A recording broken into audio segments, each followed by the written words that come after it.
Friends நம்ம இன்னைக்கு பார்க்கிறது வந்து கோதுமை தோசை. நீங்க நார்மலா நம்ம வீட்ல கோதுமை மாவு கரைச்சு தோசை ஊத்துவீங்க.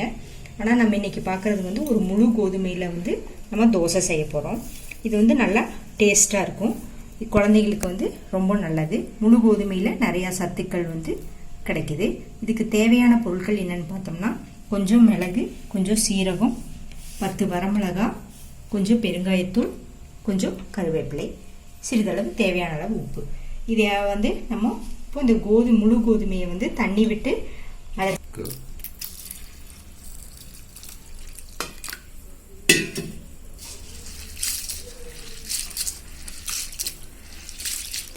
தண்ணி விட்டு நம்ம கழுவுறோம். கழுவிட்டு அதை வந்து இப்போ நம்ம மிக்ஸி ஜாரில் நம்ம சேர்த்த போகிறோம்.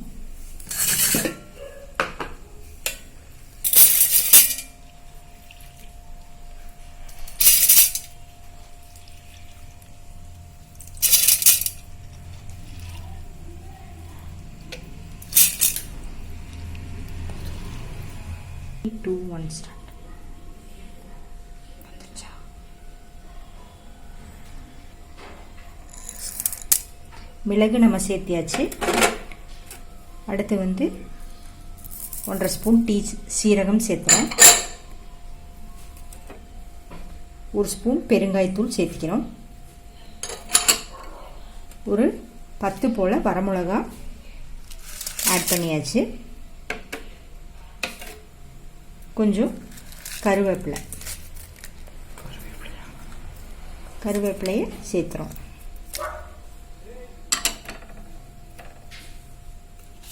தேவையான அளவு உப்பு.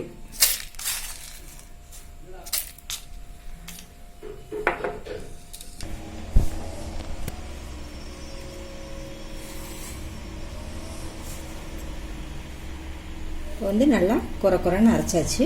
இதை வந்து ஒரு பாத்திரத்துக்கு மாற்றியாரு. இது கூட கொஞ்சம் தண்ணி கலந்து ஊற்றிக்கணும்.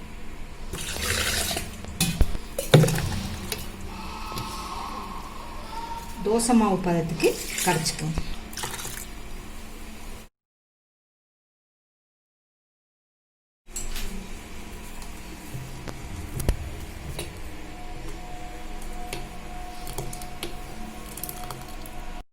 நம்ம கலக்கி வச்ச கோதுமை தோசை ரெடி ஆயிடுச்சு. சட்னி ரெடி ஆயிடுச்சு.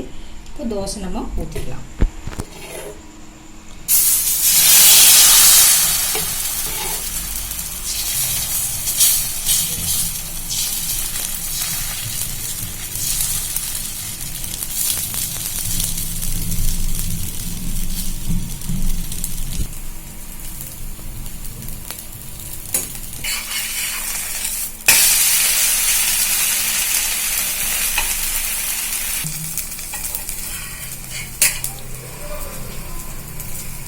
வந்து தோசை ரெடி ஆயிடுச்சு. இதை வந்து சர்வ் பண்றோம். இப்போ இதுல வந்து தோசையிலேயே காரம் இருக்கங்காட்டி சட்னியில வந்துட்டு நம்ம மிளகா போடாம நம்ம ஒரு தேங்காய் சட்னி,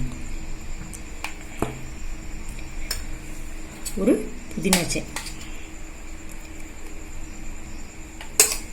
ஒரு தக்காளி சட்னி,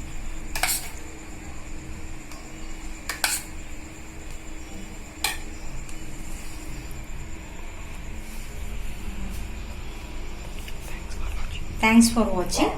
Please subscribe சாப்பாடு ரெடி சேனல். இனியும் ஒரு சுவாரஸ்யமான ரெசிபியோட நெக்ஸ்ட் இதில் சந்திக்கிறேன். தேங்க்யூ. பாய் பாய்.